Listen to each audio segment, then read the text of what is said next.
Bobby Hebert, WWL. Hebert's rant after Saints debacle versus the Lions. It's amazing this game ended up being so close.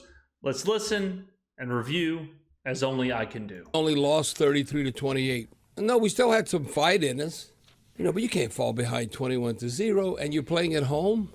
Now, when you look at it, so here's kind of my take on this, and this is admittedly controversial yet brave. When the result isn't in question, okay?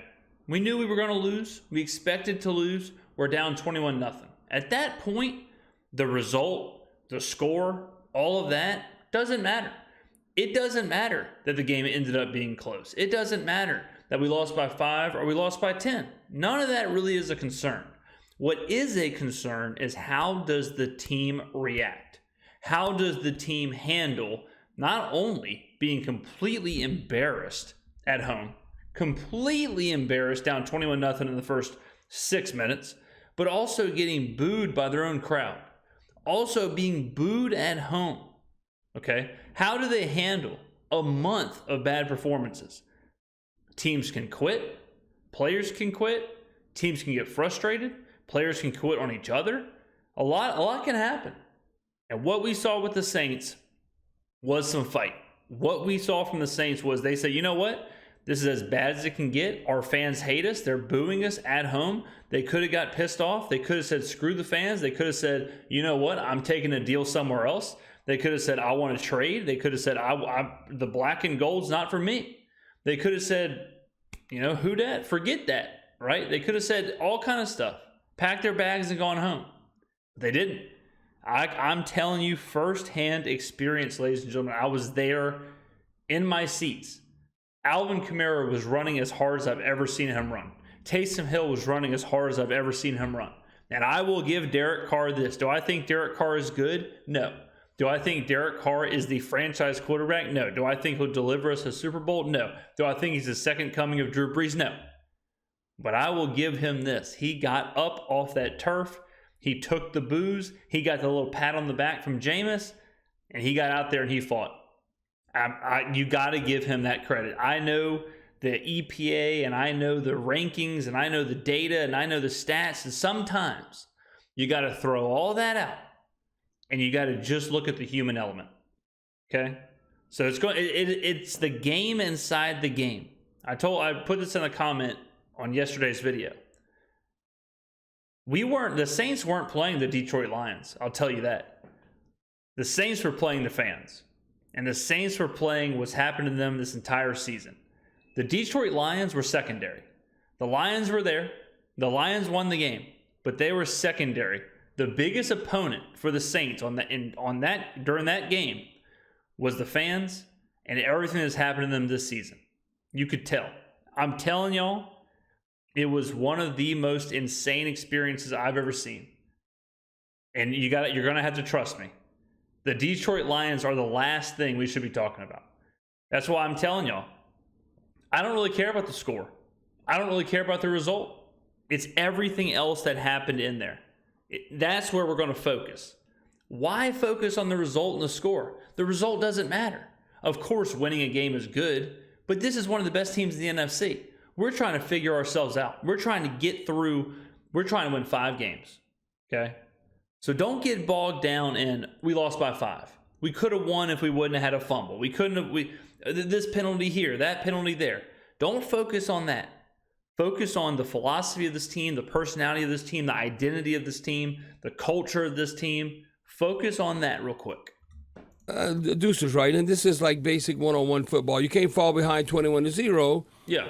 And we needed to be +2 instead of -2 in the turnover margin. This is the game. Remember I told you we were +6 and what were they, -5? I said, if we +2, I truly believed we would have won this game. But us being -2 and you fall behind 21-0, I'm still amazed the game was this close. So, we still had some fight in us, but again, it's not PE class. Yeah, I mean, look. If we're talking about the micro, if we're talking about this specific game, yes, you can't lose a turnover battle, and you can't go down 21-0 in the first 6 minutes. Okay, video over. Like if we're really breaking down the game, that's it, right? That's the whole thing. And if you look at the box score, and we looked at the box score in Monday's video, if you look at the box score, it actually does tell you the game was close. The box score does tell you that they were better and they won the turnover margin. They ran the ball better, no doubt. But yards per play, total yards, total plays, all that, third down percentages, all time of possession, all that stuff, pretty close. Pretty close. So it's not really that surprising that the game was close. It's certainly surprising if you say that the Lions got a 21-point lead. Like they got basically gifted 21 points. But if you look at the grand scheme of the game, and that's why I keep saying, again, controversial yet brave, but I keep saying this is probably the best game the Saints have played since the Colts game. This is the best I think they've looked. Way better than Atlanta. Way better than Minnesota. Way better than Chicago. 100%. 100%. This was the Colts game is a special thing because there were so many deep balls or whatever, but this was the best the Saints have looked. And that's a crazy positive. And I'll give you one further. The Minnesota game was way worse than when we were down 21-0.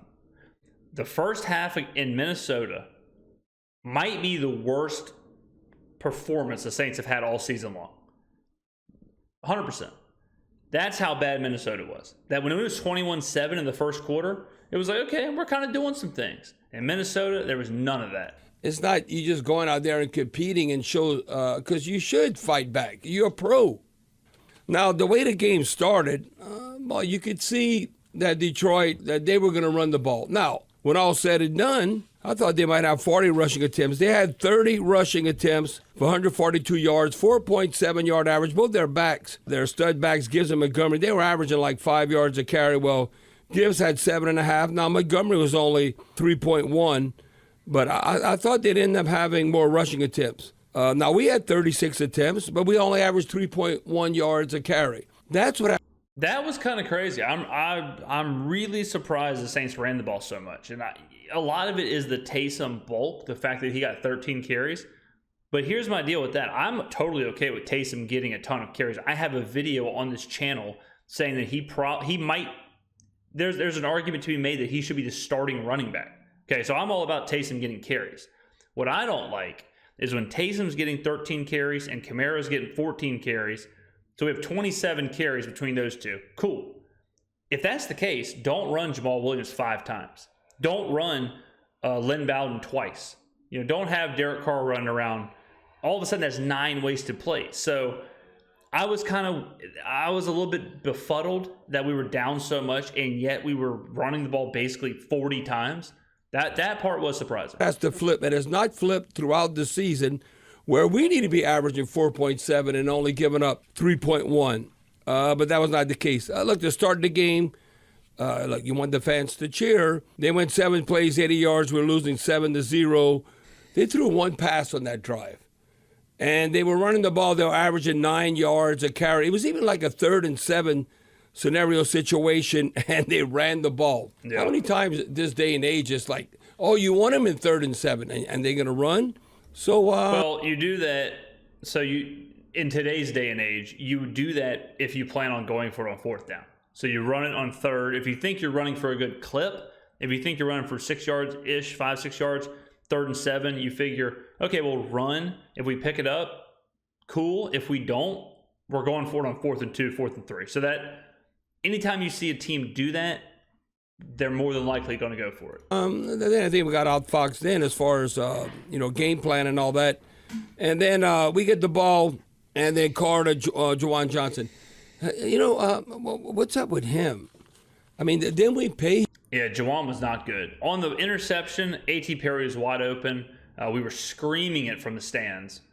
I actually didn't see the interception because I had my eyes on A.T. Perry. We were pointing out that he was wide open the whole time. So when the interception actually happened, I was focused on Perry. He was running like a big kind of route over the middle, deep.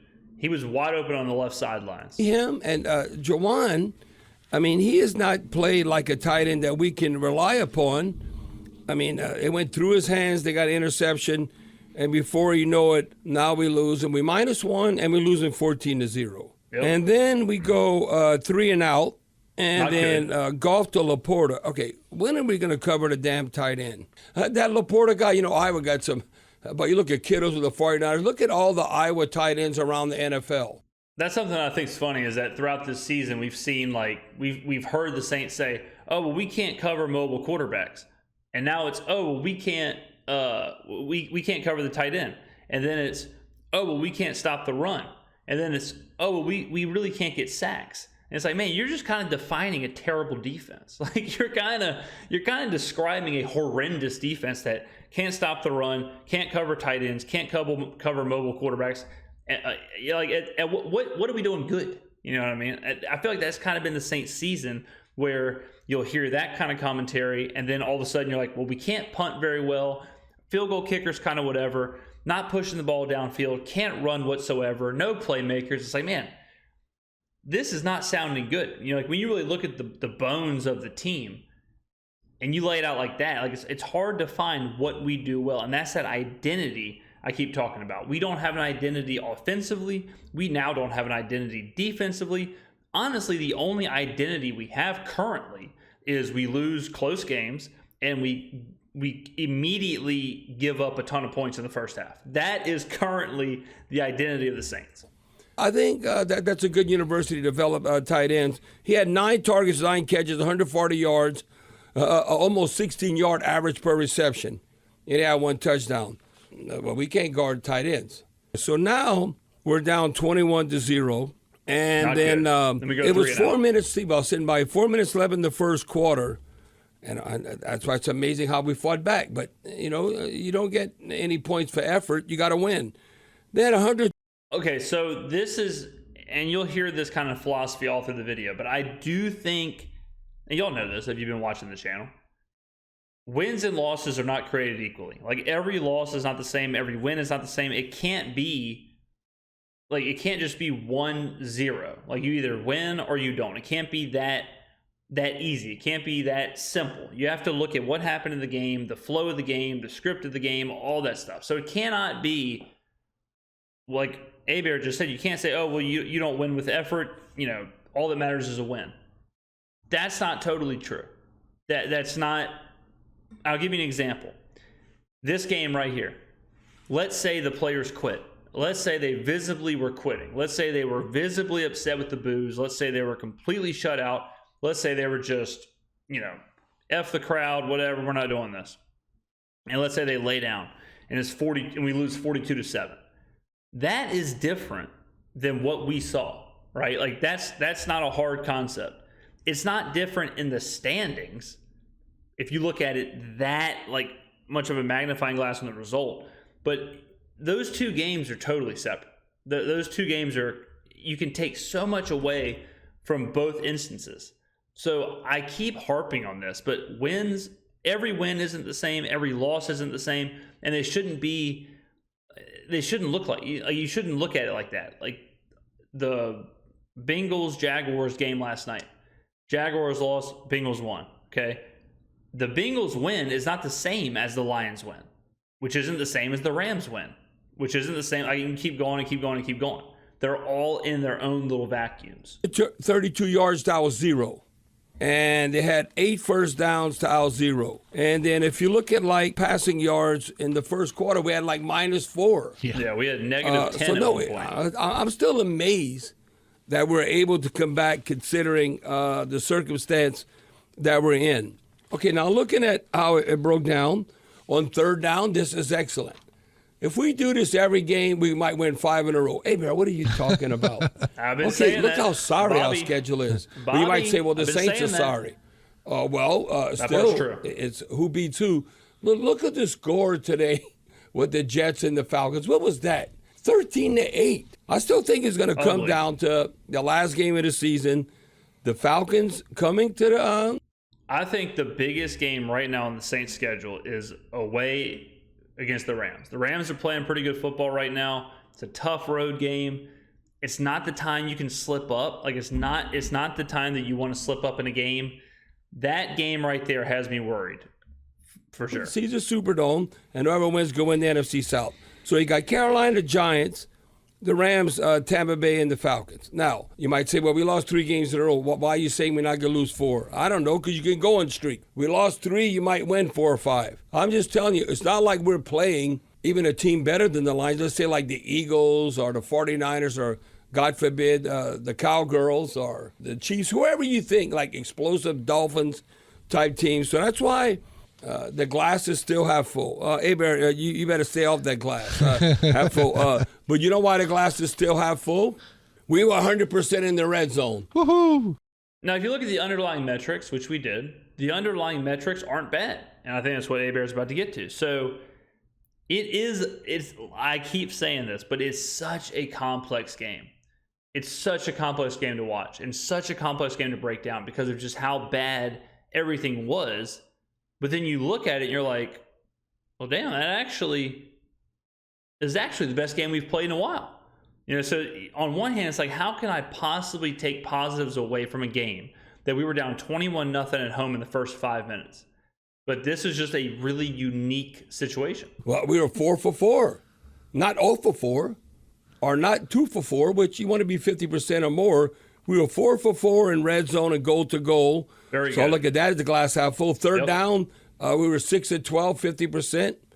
Now, I don't know if Derek Carr is going to play and Jameis is going to be leading the crew come against Carolina. And then you look at the Giants. I'm just talking about recent games coming up. Right. Well, that means that you're being efficient and you're going to be productive. Obviously, you're scoring touchdowns in the red zone. And you're able to convert 50% on third down. Yep. Now, it's the same song and dance, like I said, stop the run the football. That has not been flipped. Can't run the ball really consistently. When you look 36 at... Haven't ran the ball all year. The only time we really can run the ball is Taysom. That's really it. And I'll tell you what's doing us no favors is these like first down runs. It blows my mind because we are a team that cannot run the ball. So when we're running on first down, we're basically saying, let's go ahead and just start 2nd and 7. Let's just start 2nd and 8. Like, we know we can't run it. I understand the whole old school, like, run on first down, 2nd and 6, somewhere in there. When you know you can't run, when you know you average about 3 yards a carry, you gotta change that. You can't just say, oh, it's first down, run the ball. You can't just fall back into, like, the old school John Madden style of calling plays. Attempts, 3.1 average. That's not getting it done, and they had a 4.7 average per attempt. I talked about the turnover margin. Penalties, you can't say, a lot of Who Dat Nation members, the fans, the referees cheated. I don't know. It was a push. They called 6 penalties on them, 6 on us. So to me, the referees, they kind of let them play. It wasn't that much where you even talk about considering, like I said, it was a push. We had the ball 4 minutes more than they did. Always look at this, the total yards production. Taysom Hill had 74. Kamara had 109. Yeah, Taysom was really involved. I mean, you're talking about multiple catches, multiple passes, whatever it was, 13 carries. Taysom was involved a lot. And that's, I talked about in the recap, but I don't understand why Pete gets so cute with what he's trying to do.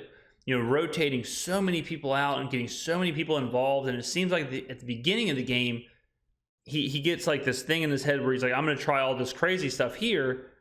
And then once he settles down, and how many times have I said it?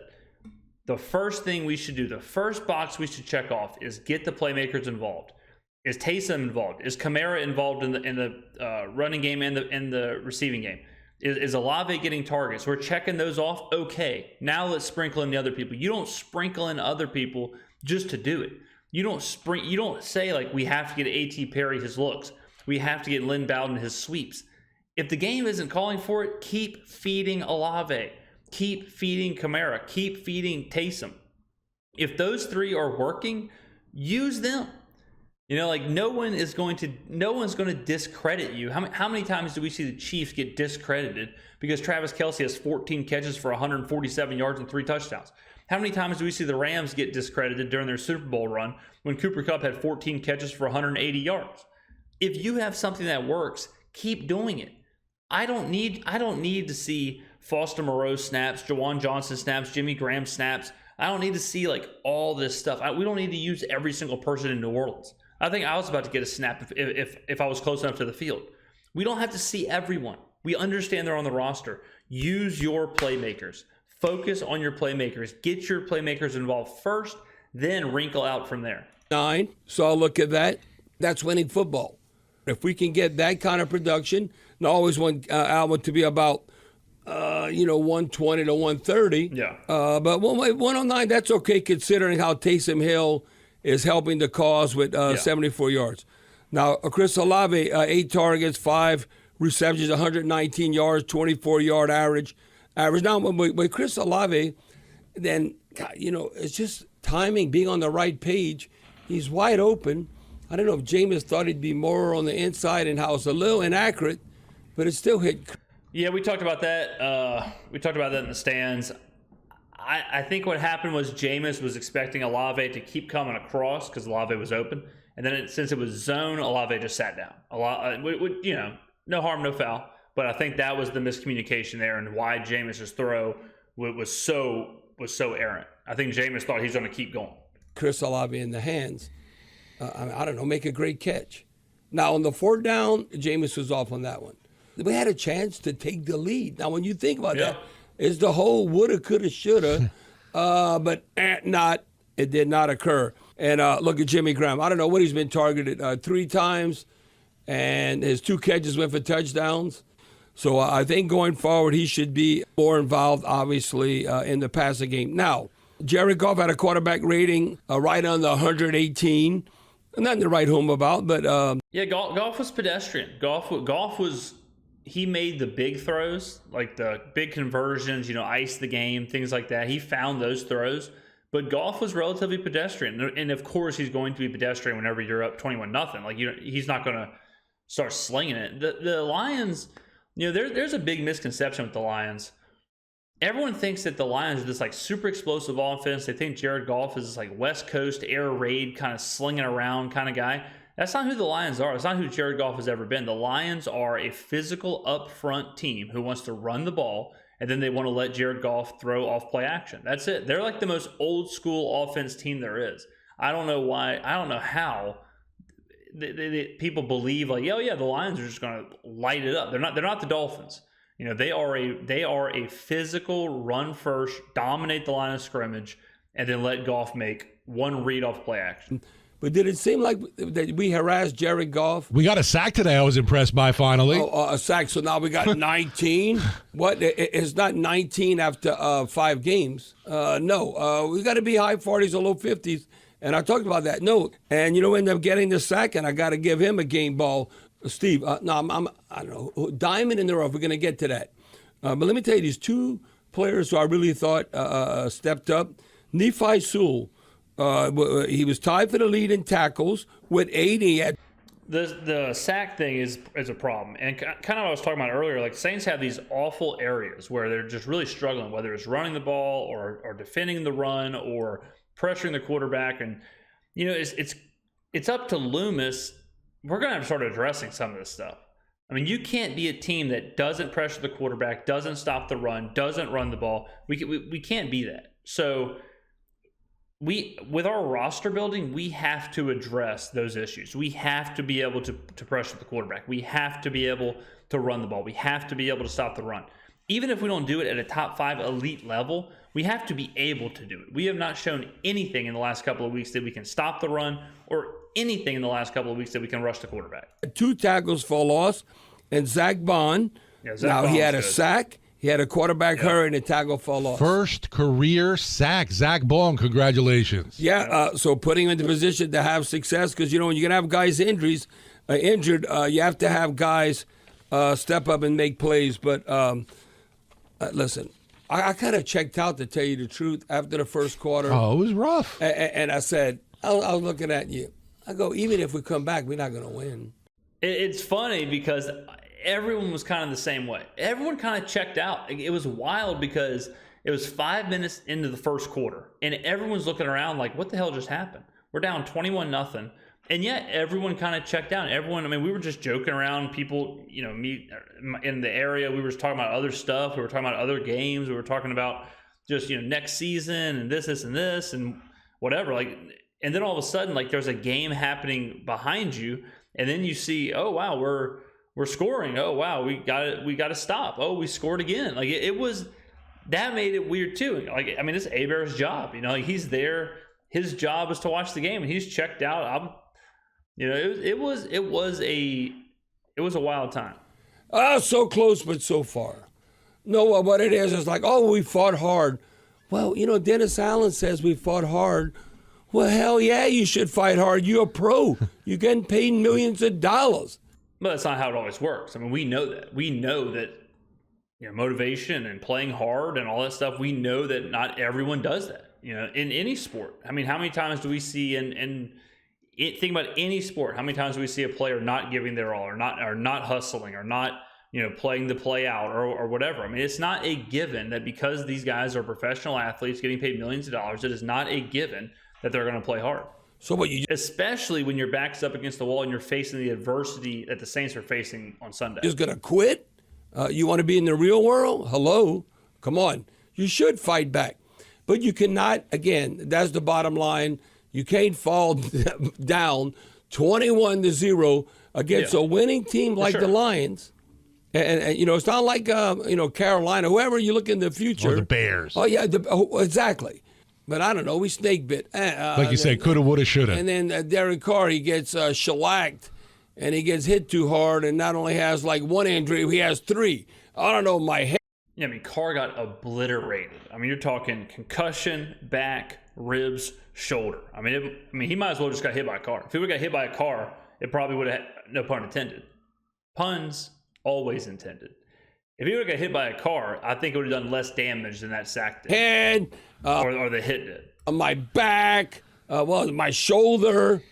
I mean, Steve, we don't have a bye this week, right? No bye week. I think Jameis, right now, since we don't have a bye, I don't see how Jameis doesn't start against Carolina. Carr's neck might be in worse shape than yours right now.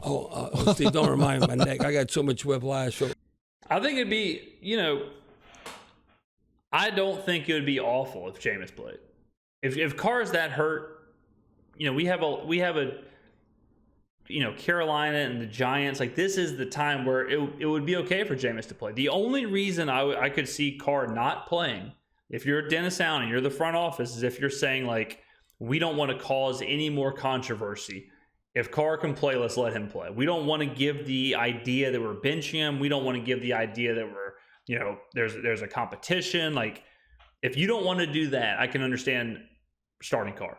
But if all things are equal and you're not worried about that kind of stuff, I have no problem starting Jameis. I think they are worried about that kind of stuff. I think they are worried coming off of this game, coming off the reception of the fans. I think they are worried about rattling the fan base. So if Carr can play, he's going to play.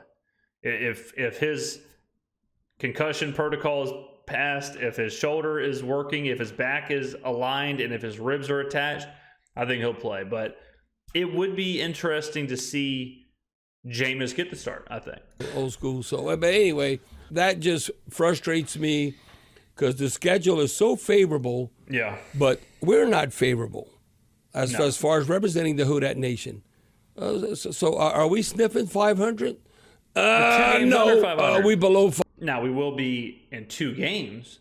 We'll be 7,500. We certainly better. If we don't beat the Panthers and the Giants, my God. But 5-7 with this schedule, I mean, God, I know I keep talking about how easy it is, but it's just insane how bad this team has been with the talent that they have to have this schedule and to be 5-7. I mean, that's just bad. 500. So how many games we played now with the Sounds? We played 12, right? 12 games. 5+7. And what? We have 5 wins? 5-7. So it's not like we like Atlanta 6-6. The only problem if it doesn't come to fruition and we're not playing Atlanta for the NFC South title at the end, is because the damn Falcons schedule is easier than us. Nope. It's because the Falcons have played better than us. Our schedule is easier than the Falcons, but the Falcons have played better than us. So that's why they're in the driver's seat right now. Then he's in an hour, so I don't know. I say we can go on a run. The Falcons might go on a run too. But then we need them to slip up because right now we are a full game behind at 6-6. And look at their division record compared to us. Right now, I don't think they're going to slip up. I think the schedule's too easy. I think we have to win out. I mean, I've said it a million times. We have to win out, and we have to beat the Falcons in the last game of the season. So that's as simple as I can make it. And a lot of people are saying, "Well, we don't win games. Period. How do you think we're going to win 5 games?" Look, your backs are against the wall. Okay, the season is over if we go 3-2, if we go 4-1, whatever. We have to go 5-0. That's the goal. I don't think it makes a difference as far as Allen and Carmichael. People are worried that if we win 10 games that they're going to come back. I think the writing's on the wall. I think this season and last season have been such a disaster, and now the fans are being so vocal that if Mickey were to bring back Dennis Allen as the head coach or Pete Carmichael as the offensive coordinator, I think it would be a slap in the face of the fans. I think Carmichael is 100% gone immediately. Like I've said before, I think he may retire. I think he might go out gracefully. It might be a mutual part ways kind of thing. He may take an advisor role in Denver. I don't know. But I think Allen gets fired. I mean, there's no way you can have a head coach who's 21-55 or whatever it's going to be by the end of the season and bring him back again. I think, Loomis has given these guys plenty of time, plenty of patience, and it hasn't paid off. So regardless of how we finish, regardless of a division title or whatever else, I think we do move away from Allen and Carmichael, a.k.a. Dingus 1 and Dingus 2. Let me know in the comments below what you think, ladies and gentlemen. Were you surprised that the game was as close as it was? Where do you come down on the whole thing? What are your thoughts? A lot to talk about. I'll be in the comments below replying. Thank you very much for watching. I will see you in the next video.